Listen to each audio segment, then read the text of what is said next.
ఓం శాంతి. ఈరోజు Murali date 18 July 2025. బాబా చెప్తున్నారు, మధురమైన పిల్లలు, మీపై మీరే దయ చూపుకోండి. తండ్రి ఏదైతే శ్రీమతంనిస్తున్నారో దాని అనుసారం నడుచుకోండి. తండ్రి ఇచ్చు శ్రీమతం, పిల్లల్లారా సమయాన్ని వృధా చేయకండి, మంచి కర్మల్నే చేయండి. ఈరోజు ప్రశ్న: అదృష్టశాలి పిల్లల ముఖ్య ధారణలు ఏవి? జవాబు: అదృష్టశాలి పిల్లలు ఉదయమే లేచి తండ్రిని చాలా ప్రీతితో స్మృతి చేస్తారు. బాబాతో తీయగా మాట్లాడతారు. తమపై ఎప్పుడూ నిర్దయను చూపుకోరు. వారు గౌరవపూర్వకంగా ఉత్తీర్ణులయ్యే పురుషార్థం చేసి స్వయాన్ని రాజ్యానికి అర్హులుగా చేసుకుంటారు.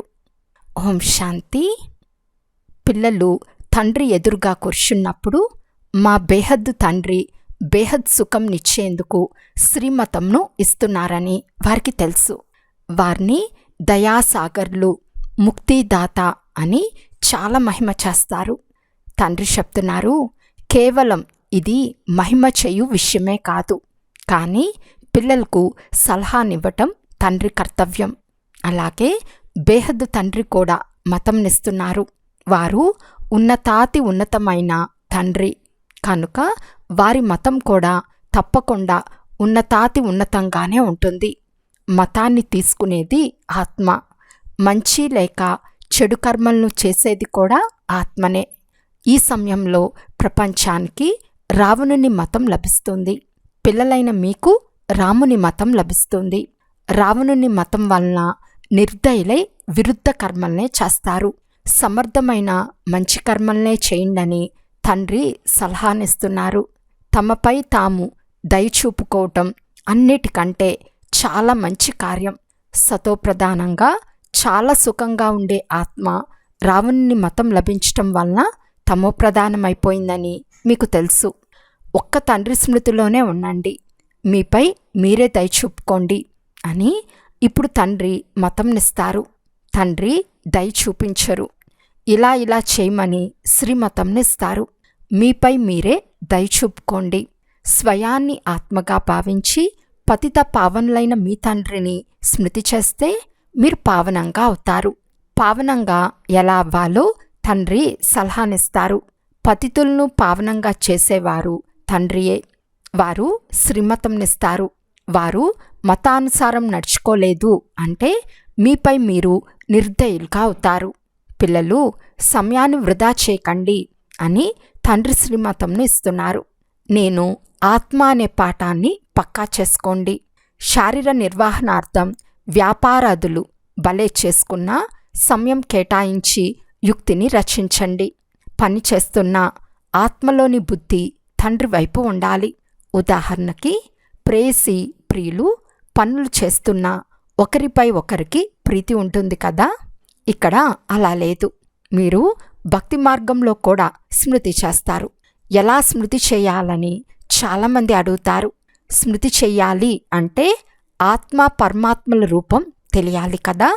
ఎందుకంటే పరమాత్మ నామరూపాలకు అతీతుడు అని భక్తి మార్గంలో పాడతారు. కానీ అలా కాదు. భృకుటి మధ్యలో ఆత్మ నక్షత్రం వలె ఉంటుందని కూడా చెప్తారు. మరి ఆత్మ అంటే ఏమిటి అని ఎందుకు అడగాలి? దాన్ని చూడలేరు. అది తెలుసుకునే వస్తువు. ఆత్మ కూడా తెలుసుకునే వస్తువే. పరమాత్మ కూడా తెలుసుకునే వస్తువే. రెండు అతి సూక్ష్మమైనవి. ఆత్మ మినుగు పురుగు కంటే సూక్ష్మమైనది. శరీరం నుండి ఎలా వెళ్ళిపోతుందో తెలియదు. ఆత్మ ఉంది, అది సాక్షాత్కారం అవుతుంది. ఆత్మ సాక్షాత్కారం అయితే లాభమేమిటి? అది నక్షత్రం వలె సూక్ష్మమైనది. స్వయాన్ని ఆత్మగా భావించి తండ్రిని స్మృతి చేయండి. ఆత్మ ఎలా ఉంటుందో అలా పరమాత్మ కూడా ఆత్మనే. కానీ వారిని పరం ఆత్మ అంటే సుప్రీం సోల్ అని అంటారు. వారు జనన మరణాల్లోకి రారు. ఆత్మ జనన మరణరహితంగా ఉన్నప్పుడు సుప్రీం అని అంటారు. ముక్తిధామానికైతే అందరూ పవిత్రంగా అయి వెళ్ళాలి. అందులో కూడా నెంబర్ వారుగా ఉన్నారు. కొంతమందికి హీరో హీరోయిన్ల పాత్ర ఉంది. ఆత్మలు నెంబర్ వారుగా ఉన్నారు కదా. నాటకంలో కూడా కొందరికి చాలా ఎక్కువ వేతనం దొరుకుతుంది, కొందరికి తక్కువ దొరుకుతుంది. లక్ష్మీనారాయణల ఆత్మలను మనిషి ఆత్మల్లో సుప్రీం అని అంటారు. భలే అందరూ పవిత్రమైన వారిగా అవుతారు. అయినా పాత్ర నెంబర్ వారుగా ఉంటుంది. కొందరు మహారాజులు, కొందరు దాసీలు, కొందరు ప్రజలుగా అవుతారు. మీరు పాత్రదారులు. ఇంతమంది దేవతలు నెంబర్ వారుగా ఉన్నారని మీకు తెలుసు. మంచి పురుషార్థం చేస్తే శ్రేష్ఠాత్మలుగా అయి శ్రేష్ఠ పదవిని పొందుతారు. మనము 84 జన్మలు ఎలా తీసుకున్నామో మీకు స్మృతి వచ్చింది. ఇప్పుడు తండ్రి వద్దకు వెళ్ళాలి. పిల్లలకి ఇప్పుడు ఈ నష ఖుషి కూడా ఉంది. మేము నరుని నుండి నారాయణునిగా విశ్వాధికారులుగా అవుతాము అని అందరూ అంటారు. మరి పురుషార్థం కూడా అటువంటిది చేయాల్సి ఉంటుంది. పురుషార్థానుసారం నెంబర్ వారుగా పదవిని పొందుతారు. అందరికీ నెంబర్ వారుగా పాత్ర లభించింది. ఇది తయారైన డ్రామా. ఇప్పుడు తండ్రి మీకు శ్రేష్టమైన మతంను ఇస్తున్నారు. ఎలాగైనా తండ్రిని స్మృతి చేసి వికర్మలు వినాశనం చేసుకుంటే తమోప్రధానం నుండి సతోప్రధానంగా అవుతారు. పాపభారం తలపై చాలా ఉంది. ఎలాగైనా దానిని ఇక్కడే సమాప్తం చేయాలి. అప్పుడే ఆత్మ పవిత్రంగా అవుతుంది. ఆత్మలైన మీరే తమోప్రధానంగా అయ్యారు కనుక ఆత్మనే సతోప్రధానంగా అవ్వాలి. ఈ సమయంలో భారతదేశం పూర్తి దివాలా తీసింది. ఈ ఆటంతా భారతదేశం పైనే ఉంది. వారంతా కేవలం ధర్మస్థాపన కొరకు వస్తారు. పునర్జన్మలు తీసుకుంటూ తీసుకుంటూ చివర్లో అంతా తమోప్రధానంగా అవుతారు. మీరు స్వర్గానికి అధికారులుగా అవుతారు. భారతదేశం చాలా శ్రేష్టంగా ఉండేదని, ఇప్పుడు పేదదిగా అయిపోయిందని మీకు తెలుసు. పేదవారికే అందరూ సహాయం చేస్తారు. ప్రతి విషయంలోనూ భిక్ష వేడుకుంటూనే ఉంటారు. పూర్వం ఇక్కడి నుండే చాలా ధాన్యం వెళ్ళేది, ఇప్పుడు పేదదైపోయింది కనుక ప్రతిఫల సేవ నడుస్తోంది. ఏదైతే తీసుకెళ్తారో అది అప్పు రూపంలో లభిస్తుంది. కృష్ణుడు క్రైస్తవుల రాసి ఒక్కటే. క్రైస్తవులే భారతదేశాన్ని మింగేశారు. ఇప్పుడు మళ్ళీ డ్రామానుసారం వారు పరస్పరంలో పోట్లాడుకుంటే పిల్లలైన మీకు వెన్న లభిస్తుంది. అంతేకాని కృష్ణుని నోట్లో వెన్న ఉండేదని కాదు. అలా శాస్త్రాల్లో రాసేశారు. పూర్తి ప్రపంచమంతా కృష్ణుని చేతిలోకి వచ్చేస్తుంది. పూర్తి విశ్వానికి మీరు యజమానులుగా అవుతారు. మనం విశ్వాధికారులుగా అవుతున్నామని పిల్లలైన మీకు తెలుసు కనుక మీకు ఎంత ఖుషి ఉండాలి. మీ అడుగడుగులో పదం ఉంది. కేవలం ఒక లక్ష్మీనారాయణల రాజ్యం మాత్రమే లేదు, వారి వంశం ఉండేది కదా. యథారాజ రాణి తథా ప్రజ. అందరి పాదాలలో పదమాలు ఉంటాయి. అక్కడ లెక్కలేనంత ధనం ఉంటుంది. ధనం కొరకు ఏ పాపము మొదలైనవి చేయరు. అపారమైన ధనం ఉంటుంది. అల్లా అవలుద్దీన్ ఆటను చూపిస్తారు కదా. అల్లా అంటే అవలుద్దీన్ అనక దేవీ దేవతా ధర్మంను స్థాపించువారు. సెకండ్లో జీవన్ముక్తిని ఇస్తారు. సెకండ్లో సాక్షాత్కారం కూడా జరుగుతుంది. లెక్కలేనంత ఖజానాను చూపిస్తారు. మీరాబాయి సాక్షాత్కారంలో కృష్ణునితో నృత్యం చేసేది. అదంతా భక్తి మార్గం. ఇక్కడ భక్తి మార్గంలోని మాటలు లేవు. మీరు ప్రాక్టికల్గా వైకుంఠానికి వెళ్ళి రాజ్యపాలన చేస్తారు. భక్తి మార్గంలో కేవలం సాక్షాత్కారాలు అవుతాయి. ఈ సమయంలో పిల్లలైన మీకు గురి లక్ష్యము సాక్షాత్కారం అవుతుంది. మేమిలా అవుతామని మీకు తెలుసు. పిల్లలు మర్చిపోతారు, అందుకే బ్యాచ్ ఇవ్వబడుతుంది. ఇప్పుడు మనం బేహద్ తండ్రికి పిల్లలుగా అయ్యాము. ఎంత సంతోషం ఉండాలి. ఇది క్షణక్షణం పక్కా చేసుకోవాలి. కానీ మాయా వ్యతిరేకతలో ఆ ఖుషి కూడా ఎగిరిపోతుంది. తండ్రి మనల్ని విశ్వాధికారులుగా చేస్తున్నారని తండ్రిని స్మృతి చేస్తూ ఉంటే నష ఉంటుంది, కానీ మాయ మర్పిస్తుంది. కనుక మళ్ళీ ఏదో ఒక వికర్మ జరిగిపోతుంది. మేము 84 జన్మలు తీసుకున్నామని పిల్లలైన మీకు స్మృతి కలిగింది. ఇతరులెవ్వరూ 84 జన్మలు తీసుకోరు. ఇది కూడా అర్థం చేసుకోవాలి. మనం ఎంతగా స్మృతి చేశామో అంత శ్రేష్టమైన పదవిని పొందుతాము. అంతేకాక ఇతరులను తమ సమానంగా కూడా తయారు చేయాలి. ప్రజలను కూడా తయారు చేయాలి. ధర్మకార్యం ఇంటి నుండే ప్రారంభమవుతుంది. తీర్థయాత్రలకు కూడా మొదట స్వయంగా వెళ్తారు. తర్వాత బంధుమిత్రులు మొదలైన వారిని కూడా తీసుకెళ్తారు. కావున మీరు కూడా ప్రీతితో అందరికీ అర్థం చేయించండి. అందరూ అర్థం చేసుకోలేరు. ఒకే ఇంట్లో తండ్రి అర్థం చేసుకుంటే కొడుకు అర్థం చేసుకోడు. తల్లిదండ్రులు పాత ప్రపంచంపై మనసు పెట్టకండి అని ఎంతగా చెప్పినా ఒప్పుకోరు. చాలా సతాయిస్తారు. ఇక్కడి అంటూ మొక్కగా ఉన్నవారు మాత్రమే వచ్చి అర్థం చేసుకుంటారు. ఈ ధర్మస్థాపన ఎలా జరుగుతుందో గమనించండి. ఇతర ధర్మాల శాప్లింగ్ జరగదు. వారు పైనుండి వస్తారు. వారి శిష్యులు కూడా వస్తూ ఉంటారు. తండ్రి స్థాపన చేస్తారు. అంతేకాక అందరినీ పావనంగా చేసి జతలో తీసుకెళ్తారు. అందుకే వారిని సద్గురువు, ముక్తిదాత అని అంటారు. సత్యమైన గురువు ఒక్కరే. మనుషులు ఎప్పుడూ ఎవ్వరికి సద్గతిని ఇవ్వలేరు. సద్గతి దాత ఒక్కరే. వారినే సద్గురువు అని అంటారు. భారతదేశాన్ని సత్యమైన ఖండంగా కూడా వారే చేస్తారు. రావణుడు అసత్య ఖండంగా చేస్తాడు. తండ్రి గురించి కూడా అసత్యము, దేవతల గురించి కూడా అసత్యమే చెప్తూ ఉంటారు.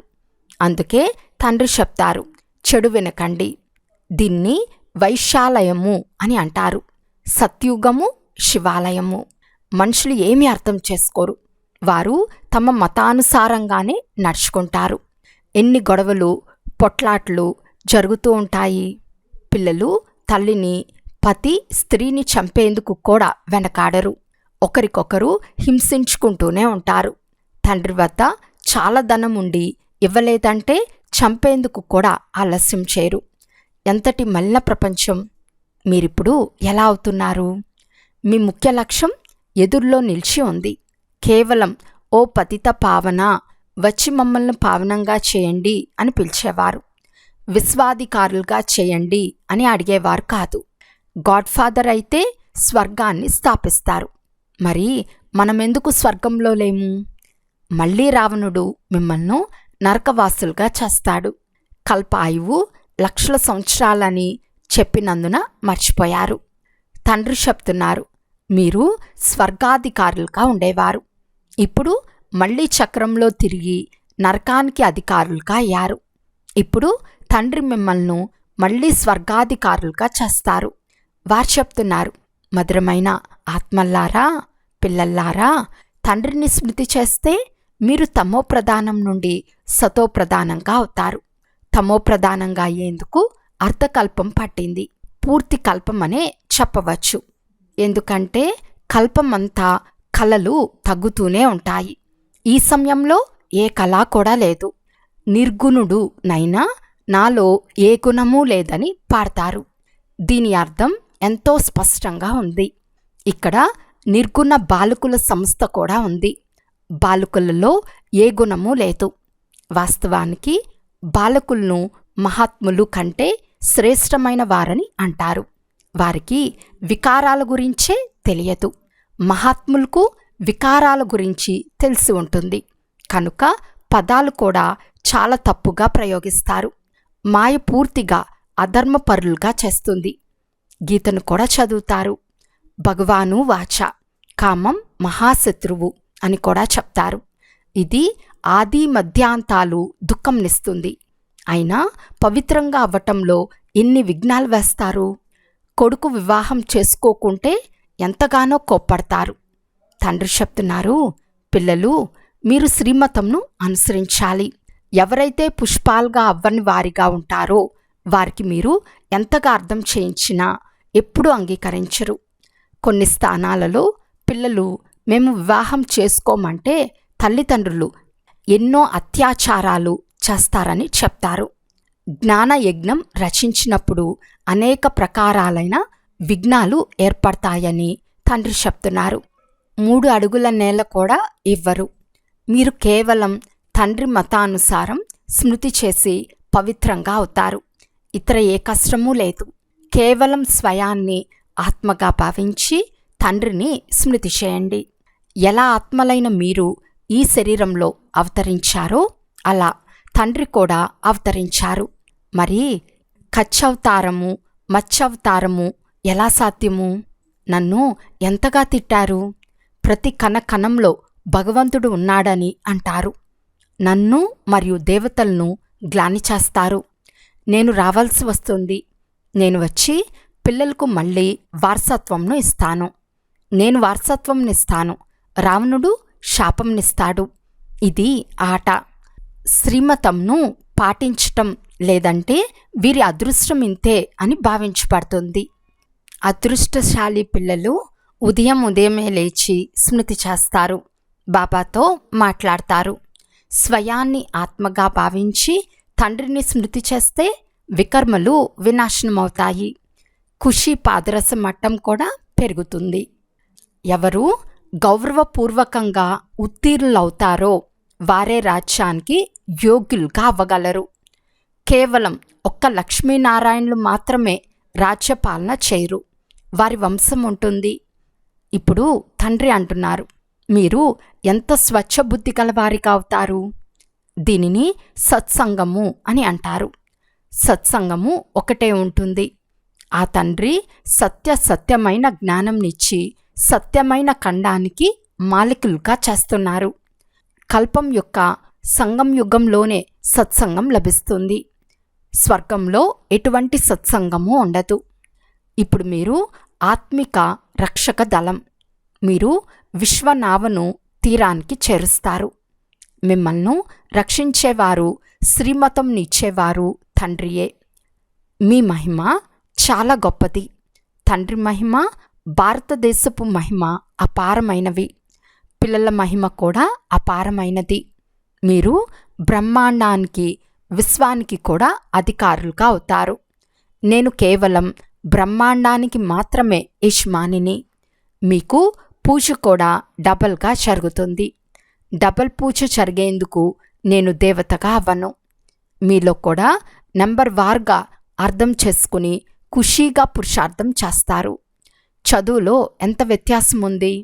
సత్యుగంలో లక్ష్మీనారాయణల రాజ్యం నడుస్తుంది. అక్కడ మంత్రి ఉండడు. లక్ష్మీనారాయణులు ఎవరినైతే భగవాన్ భగవతి అని అంటారో వారు మంత్రి సలహా తీసుకుంటారా? రాజులు పతితంగా అయినప్పుడు మంత్రులు మొదలైన వారిని ఉంచుకుంటారు. ఇప్పుడు ప్రజలపై ప్రజారాజ్యం ఉంది. మీకు ఈ పాత ప్రపంచంపై వైరాగ్యం ఉంది. జ్ఞానము, భక్తి, తర్వాత వైరాగ్యము.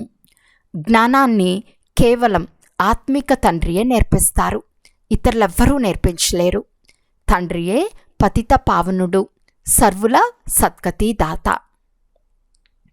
అచ్చా, మధురాతి మధురమైన అపురూపమైన పిల్లలకు మాతాపిత బాప్దాదాల ప్రియ స్మృతులు మరియు గుడ్ మార్నింగ్.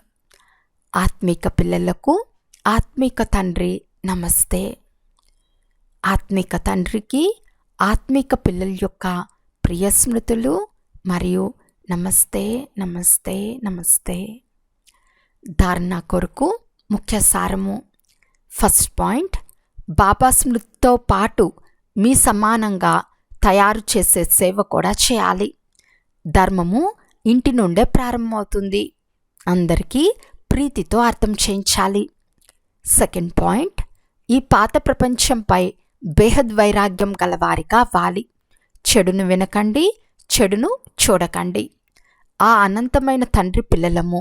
వారు మాకు అపారమైన ఖజానాను ఇస్తారనే ఖుషీలో ఉండాలి. వరదానము: ప్రతి సంకల్పము, మాట మరియు కర్మను ఫలదాయకంగా చేసుకునే ఆత్మీక ప్రభావశాలి భవ. ఎప్పుడు ఎవరి సంస్కారంలోకి వచ్చినా వారి పట్ల మీ మనసు, స్నేహము, సహయోగము మరియు కళ్యాణ భావనాలతో ప్రభావశాలిగా ఉండాలి. ప్రతి మాట ఎవరికైనా ధైర్యము, ఉల్లాసంనిచ్చే అంత ప్రభావశాలిగా ఉండాలి. సాధారణ మాటల్లో సమయం గడిచిపోరాదు. అలాగే ప్రతి కర్మ ఫలదాయకంగా ఉండాలి. స్వయం పట్ల కానీ ఇతరుల పట్ల కానీ పరస్పరంలో కూడా ప్రతి రూపంలో ప్రభావశాలిగా వండి. సేవలో ఆత్మీక ప్రభావశాలిగా వండి. అప్పుడు తండ్రిని ప్రత్యక్షం చేసేందుకు నిమిత్తంగా అవ్వగలరు. స్లోగన్: మీ కిరణాలు విశ్వంను ప్రకాశవంతంగా చేస్తూ ఉండే అంతగా శుభచింతక్ మనులుగా వండి. అవ్యక్త సూచన: సంకల్పాల శక్తిని జమ చేసుకుని శ్రేష్టమైన సేవకు నిమిత్తులుగా వండి. సమయానుసారం శీతలత శక్తి ద్వారా ప్రతి పరిస్థితుల్లో మీ సంకల్పాల వేగాన్ని, మాటలను శీతలంగా మరియు దృఢంగా చేసుకోండి. ఒకవేళ సంకల్పం వేగంగా ఫాస్ట్గా ఉంటే చాలా సమయం వ్యర్థంగా పోతుంది, కంట్రోల్ చేసుకోలేరు. అందువలన శీతలతా శక్తిని ధారణ చేసుకుంటే వ్యర్థం నుండి రక్షింపబడతారు. ఇది ఎందుకు, ఇది ఏమిటి, ఇలా కాదు, అలా ఈ వ్యర్థం యొక్క వేగం నుండి విడుదలైపోతారు. అచ్చా. ఓం శాంతి.